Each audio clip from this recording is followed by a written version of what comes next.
بسم اللہ الرحمن الرحیم۔ کل ہم نے میراث کے بارے میں کچھ تعارفی باتیں ذکر کی تھی اور علم میراث کی فضیلت اور اہمیت کے بارے میں کچھ احادیث اور قرآنی آیات کا ذکر ہوا تھا۔ اللہ رب العزت نے وراثت کے تمام احکامات قرآن کریم میں تفصیل کے ساتھ خود بیان فرمائے ہیں، اور آن صلی اللہ علیہ وسلم نے امت کے سامنے اس کی فضیلت بیان فرمائی ہے کہ میراث کا علم خود بھی سیکھو اور لوگوں کو بھی سکھاؤ۔ میں اللہ کے پاس جانے والا ہوں اور علم اٹھا لیا جائے گا، وراثت کا علم بھی اٹھا لیا جائے گا، فتنے شروع ہو جائیں گے۔ ایک ایسا زمانہ آئے گا کہ دو آدمی میراث کے کسی مسئلے میں آپس میں اختلاف کر رہے ہوں گے، جھگڑ رہے ہوں گے، انہیں فیصلہ کرنے والا آدمی نہیں ملے گا۔ اس لیے آپ صلی اللہ علیہ وسلم نے فرمایا کہ تم میراث کا علم ایسے سیکھو جیسے قرآن کریم کا علم سیکھتے ہو۔ صحابہ اکرام رضی اللہ تعالیٰ عنہ اجمعین نے بھی اس کا اہتمام کیا۔ تو وراثت اور ترکہ کس مال کو کہا جاتا ہے؟ آج کے سبق میں ہماری یہ پہلی بات ہے کہ مال وراثت وہ مال ہوتا ہے جو مرنے والا آدمی اپنی وفات کے بعد پیچھے چھوڑ کر چلا جاتا ہے، جو اس کے قبضے میں ملکیت میں ہو۔ قبضہ ہو یا نہ ہو، ملکیت میں ہونا ضروری ہے۔ لہذا نقد رقم ہو، سونا ہو، چاندی ہو،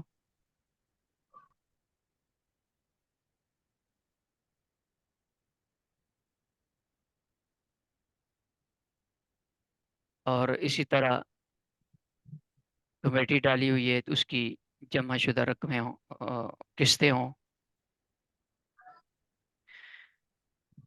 یا ریٹائرمنٹ پہ جو یکمشت ساری ریٹائرمنٹ ملتی ہے وہ موجود ہو، تو یہ ساری چیزیں، دکان ہو، مکان ہو، پلاٹ ہو، ملکیت میں ہو، تو یہ ساری چیزیں ترکہ کہلاتی ہیں۔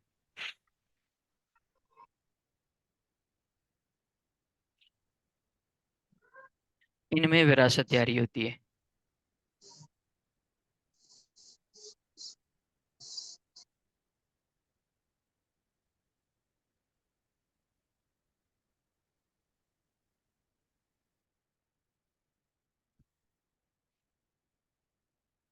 البتہ جو رقم پینشن کے نام پہ ہر ماہ ملتی ہے، یہ چونکہ ملکیت میں نہیں آتی، ملکیت میں اس وقت آتی ہے جب ملتی ہے، تو یہ وراثت میں شمار نہیں ہوتی۔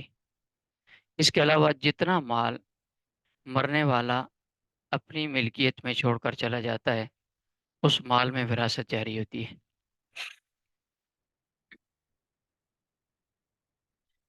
دوسری بات یہ ہے کہ وراثت کا یہ جو حق ہے، یہ جبری ہے، اختیاری نہیں ہے۔ جبری ہونے کا مطلب یہ ہے کہ شریعت نے، اللہ رب العزت نے اس کا حق خود متعین کر کے ہر ایک وارث کو دے دیا ہے۔ یہ اختیار نہیں دیا کہ جو چاہے لے لے، جو چاہے چھوڑ دے، بلکہ یہ ہر صورت میں لینا پڑے گا۔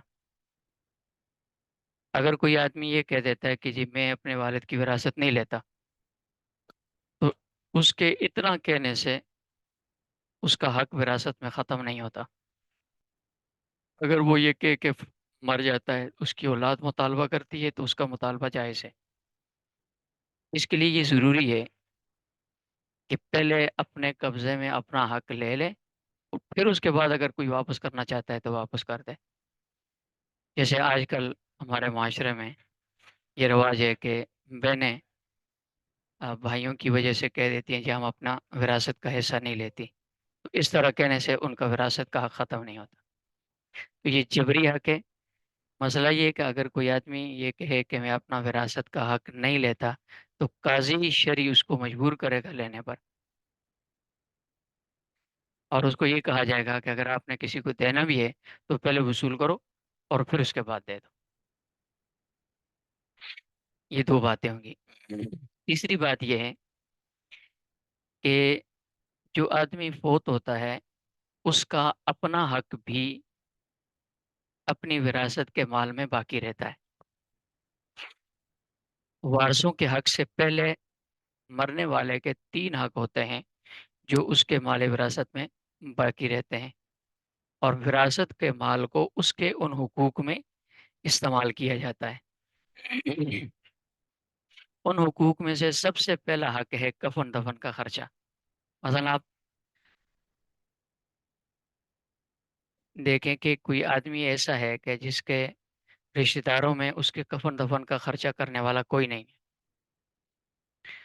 اس نے اس کے مال اس کا موجود ہے، تو اس کے کفن دفن کا جو خرچہ ہے، کفن دفن کے خرچے میں غسل کے انتظام کی چیزیں شامل ہیں، اور کفن کے کپڑے شامل ہیں. مرد کے 3 کپڑے ہوتے ہیں اور عورت کے 5 کپڑے ہوتے ہیں، یہ اس میں شامل ہے. اور جیسا کہ شہروں میں قبر کی جگہ خریدنی پڑتی ہے تو اس کی قیمت ہے، قبر کی جگہ کی قیمت ہے.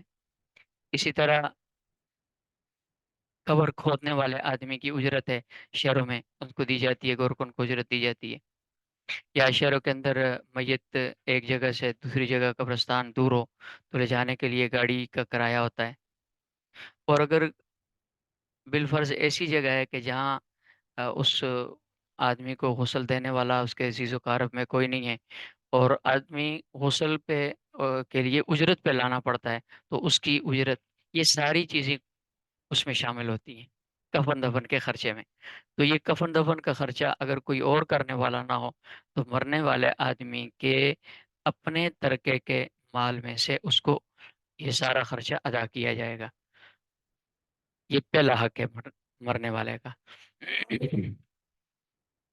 اور دوسرا یہ ہے کہ البتہ اس میں یہ ہے کہ اگر بیوی فوت ہوتی ہے، اس کا خامند موجود ہے، تو بیوی کا کفن دفن جو ہے، کفن کا خرچہ، خالص کفن کا خرچہ، وہ شوہر کے ذمہ ہے. باقی قبر کا خرچہ وغیرہ وہ شوہر کے ذمہ نہیں ہے، لیکن کفن اس کے خرچات شوہر کے ذمہ ہے. لیکن شوہر فوت ہو تو اس کے کفن کا خرچہ بیوی کے ذمہ واجب نہیں. یہ پہلا حق ہو گیا. دوسرا حق ہے قرض کی ادائیگی، کہ آدمی اپنی زندگی میں لوگوں سے اپنے معاملات کے لیے قرض لیتا ہے. تو یہ جو قرض ہوتے ہیں یہ دو طرح کے ہیں. ایک وہ قرضہ ہے جو انسانوں کا قرضہ ہوتا ہے، لین دین کا قرضہ. اور دوسرا وہ قرضہ ہے جس کو اللہ کا قرضہ، شریعت کا قرضہ کہا جاتا ہے. شریعت کے قرضے میں آتا ہے، پہلی چیز آتی ہے زکوٰۃ ہے. زکوٰۃ فرض ہے لیکن نہیں دی، ادائیگی رہتی ہے اس کی.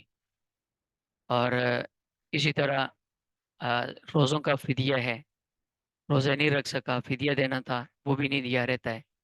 یا روزوں کا کفارہ دینا تھا، ٹوٹے تھے روزے اور ان کا کفارہ دینا تھا، وہ بھی نہیں دیا رہتا ہے. یا حج فرض تھا لیکن حج کیا نہیں ہے زندگی میں، اور وہ حج ابھی اس کے ذمہ باقی تھا، فوت ہو گیا بندہ. تو اگر ان یہ قرضے شریعت کے اس کے ذمہ باقی ہے تو اس پر لازم ہے کہ ان کے لیے وصیت کرے اپنے بچوں کو، اپنے ورثاء کو. تو اگر وصیت کی ہوئی ہو تو یہ شریعت کا قرضہ جو ہے یہ بھی ترکے میں سے ادا کرنا ورثاء پر لازم ہے. دوسرا جو قرضہ ہے وہ بندوں کا قرضہ ہے. بیماری کے اخراجات ہوتے ہیں، ان کے خرچے ہوتے ہیں، یا صحت کی حالت میں جو لوگوں سے لیے ہوئے قرضے ہوتے ہیں، یہ سارے، تو یہ قرضے ادا کیے جائیں گے ترکے میں سے. تیسرا حق ہے میت کا، وصیت کا. آج کل اگرچہ لوگوں کو نہیں پتہ چلتا، لیکن اگر کوئی آدمی وصیت کر جاتا ہے کہ جی میرا مال فلاں ادارے کو اتنا دے دینا، تو وصیت کا انسان کو حق ہوتا ہے تیسرے حصے تک، 1/3 میں. تیسرے حصے تک حق ہوگا، تیسرے حصے سے زیادہ کی وصیت جائز نہیں. اور اپنے کسی وارث کے لیے وصیت کرنا جائز نہیں ہے کہ میرے فلاں بیٹے کو اتنا دے دینا میرے مرنے کے بعد، فلاں بیٹی کو اتنا دے دینا، یہ جائز نہیں ہے۔ لیکن جائز وصیت جو ہے وہ پوری کی جائے گی۔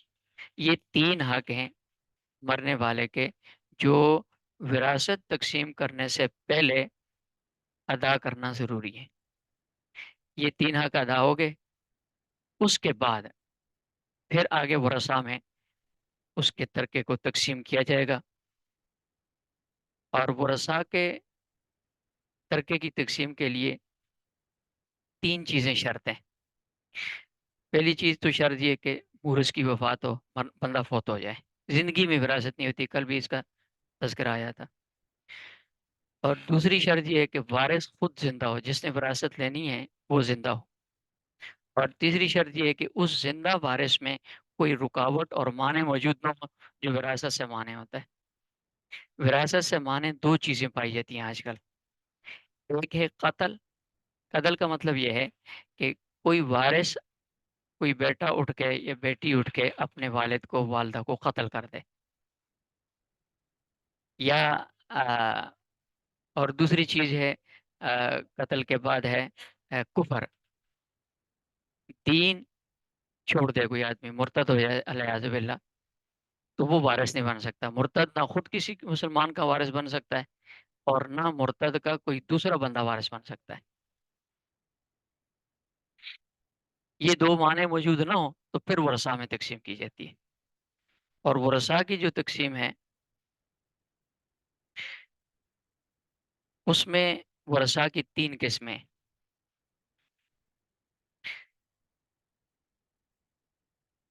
پہلی قسم ہے ذوی الفروز، اور دوسری قسم ہے اسبات نسبیہ، اور تیسری قسم ہے ذوی الارحام۔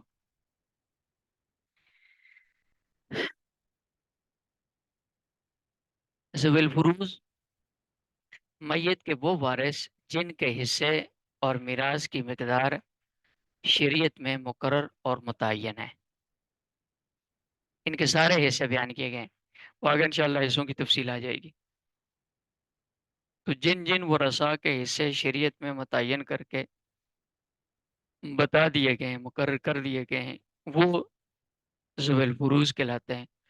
اصحاب الفرائض کے ہیں، ذوی الفروز کے ہیں، کوئی بھی لفظ استعمال کر سکتے ہیں۔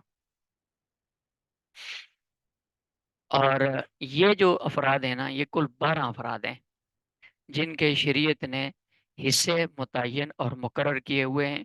وہ ان کو وہی حصے ملیں گے، اس سے کم زیادہ نہیں ہو سکتے، جو شریعت نے مقرر کیے ہیں وہی ملنے ہیں ان کو۔ ان 12 افراد میں 4 مرد ہیں اور 8 عورتیں ہیں۔ 4 مرد ہیں، والد، دادا اور خاوند اور ماں شریک بھائی، یہ 4 مرد ہیں۔ اور 8 عورتیں ہیں۔ جدہ عربی میں استعمال ہوتا ہے، اور اردو میں دادی بھی کہتے ہیں، نانی بھی کہتے ہیں، یہ دونوں اس میں شامل ہیں۔ جدہ یعنی دادی نانی، اور ماں، بیوی، بیٹی، پوتی پڑ پوتی، اور حقیقی بہن، باپ کی طرف والی بہن، اور ماں کی طرف والی بہن، ماں شریک بہن، یہ 8 عورتیں ہیں۔ تو 4 مرد، 8 عورتیں، یہ 12 افراد بن جاتے ہیں۔ یہ 12 ذوی الفروز ہیں، ان کے حصے مقرر اور متعین ہیں، سب سے پہلے انہیں دیا جائے گا۔ دوسرے نمبر کے ہیں عصبات نسبی۔ عصبات نسبی سے مراد عصبہ بنفسی ہے، یعنی میت سے رشتہ رکھنے والا وہ مرد جس میں عورت کا واسطہ نہ آئے، ان کو عصبات نسبیہ کہا جاتا ہے۔ وہ مرد جو میت کا قریبی رشتہ دار ہو، لیکن اس کی طرف میت کا رشتہ جوڑنے میں بیچ میں عورت کا واسطہ نہیں آتا، ان کو عصبات نسبیہ کہا جاتا ہے۔ جیسے بیٹا ہے، بیٹا، پوتا، پڑپوتا، اور اسی طرح والد، دادا، پردادا، حقیقی بھائی آ گیا، یا باپ شریک بھائی آ گیا، اور حقیقی بھائی کے بیٹے بھتیجے، اور حقیقی بھائی کے الاتی بھائی کے یعنی باپ شریک بھائی کے بیٹے الاتی بھتیجے مرنے والے کے، یہ اس میں آتے ہیں. اسی طرح چچے، حقیقی چچا آ گیا اور باپ شریک چچا آ گیا. ان کی اولاد میں صرف مرد آتے ہیں، یعنی چچا زاد بھائی، حقیقی چچا زاد بھائی، باپ شریک چچا زاد بھائی، یہ عصبات نسبی ہیں. ان کا حصہ مقرر نہیں ہے. ان کا کام یہ ہوتا ہے کہ یہ جو ذوی الفروز ہیں اوپر والے، ان کو جو حصہ دے کے پیچھے مال بچتا ہے وہ سارا کا سارا یہ والے لے لیتے ہیں، عصبات نسبی ہیں. اور اگر یہ ذوی الفروز نہ ہو تو سارا مال ان کو مل جاتا ہے، عصبات کو مل جاتا ہے. تو دوسرے نمبر پہ ان کو دیا جائے گا. اگر بالفرض کوئی بندہ ایسا ہے کہ جس کے نہ ذوی الفروز ہیں، ان 12 افراد میں سے کوئی ہے، اور نہ عصبات میں سے کوئی ہے، تو تیسرے نمبر پہ جو جن کو وراثت ملتی ہے وہ ذوی الارحام ہیں. یہ وہ وارث ہوتے ہیں جن کا شریعت میں حصہ مقرر نہیں ہوتا، اسباب بھی نہیں ہوتے، بلکہ میت کے ساتھ ان کا رشتہ عورت کے واسطے سے جڑتا ہے، اور یا خود عورت ہوتی ہے. جیسے مثلا پھوپھی ہے، یہ عورت ہے، یہ ذوی الفروز میں سے بھی نہیں ہے پھوپھی، اور پھوپھی عصبات میں سے بھی نہیں ہے. پھوپھی ذوی الارحام میں سے ہے. خالہ ہوگی، ماموں ہو گئے، اسی طرح نواسا ہو گیا، بھانجا، نواسا نہیں بھانجا ہو گیا، اور اور بھانجی ہوگی، خالہ زاد بھائی ہو گئے، بہنیں ہوگی، پھوپھی زاد بھائی بہنیں ہوں گے. یہ سارے ذوی الارحام میں سے ہیں، کیونکہ یا تو یہ عورت کے واسطے سے آتے ہیں یا خود عورت ہیں. یہ ان کو ذوی الارحام کہا جاتا ہے. تو تیسرے نمبر پہ اگر یہ پہلے والے دو نہ ہوں تو ان تیسرے نمبر پہ یہ ذوی الارحام کو وراثت تقسیم کی جائے گی. عموماً پہلے والے ہی دو پائے جاتے ہیں. یہ جو عصبہ ہے اس میں دو چیزیں اور بھی ہوتی ہیں. ایک عصبہ مع غیری ہی، اور ایک عصبہ بغیر ہی ہے. عصبہ بغیر ہی چار عورتیں ہیں جو اپنے بھائیوں کے ساتھ مل کے عصبہ بنتی ہیں: بیٹی، پوتی، حقیقی بہن اور باپ شریک بہن. یہ عصبہ بغیر ہی ہیں کہ یہ اپنے بھائیوں کے ساتھ مل کر عصبہ بنتی ہیں. اور عصبہ مع غیر ہی دو عورتیں ہیں جو دوسری عورتوں کے ساتھ مل کر عصبہ بنتی ہیں. یہ ایک حقیقی بہن ہے اور ایک باپ شریک بہن ہے، اللہ بہن جس کو کہا جاتا ہے. یہ میت کی بیٹی پوتی کے ساتھ مل کر اسباب بن جاتی ہے. یہ اسبات دو قسمیں الگ ہیں یہ بھی اسبات ہی میں آتے ہیں.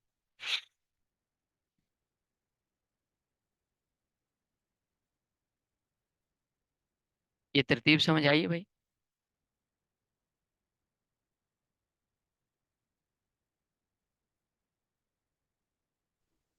مفتی صاحب یہ عصبہ مع غیری ہو بغیر کے دوست تھوڑا ریپیٹ کر لیں. اسبا بغیر ہی وہ چار عورتیں ہیں جو اپنے بھائیوں کے ساتھ مل کر اسبا بنتی ہیں. ان کا اپنا حصہ بھی مقرر ہوتا ہے، لیکن جب ان کا بھائی ان کے ساتھ آتا ہے تو وہ اپنے بھائی کے ساتھ مل کر اسبا بن جاتی ہیں. یہ چار عورتیں ہیں: بیٹی، پوتی پڑپوتی، حقیقی بہن ہے اور اللہ بہن ہے. اللہ سے مراد باپ شریک بہن. ان کا اپنا حصہ مقرر آ گیا، انشاءاللہ ان کے حالات آ جائیں گے، ان میں ان کے حصے بیان کیے گئے.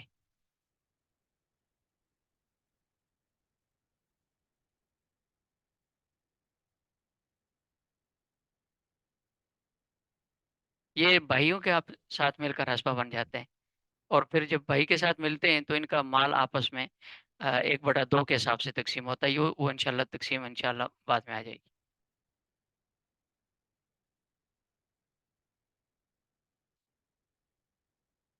اور کسی ساتھی کو اور عصبہ مع غیری مفتی صاحب. اسبا مع غیر یہ ہو گیا نا. مع غیر دو عورتیں جن کا اپنا حصہ بھی مقرر ہے، لیکن وہ دوسری عورت کے ساتھ مل کر اسبا بنتی ہیں: حقیقی بہن اور باپ شریک بہن، ان کا اپنا حصہ مقرر ہے، حالات انشاءاللہ آگے آ جائیں گے. لیکن جب میت کی پوتی یا بیٹی آ جاتی ہے نا، تو ان کے ساتھ مل کر ان کو آسبا بنایا جاتا ہے اور مال پھر آپس میں تقسیم کرتے ہیں.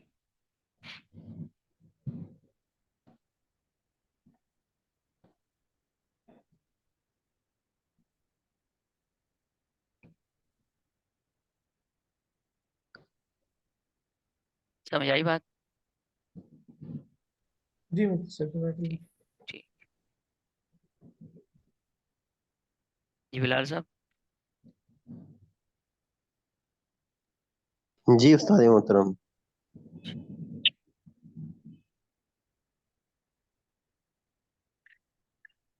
جی نویر صاحب. یہ کتاب جو کھلی ہوئی ہے، اس کتاب کا نام بھی برائے مہربانی بتا دیں. چلے میں آپ کو اس کو گروپ میں بھیج دوں گا کتاب. جی ٹھیک ہے، جزاکم اللہ خیرا.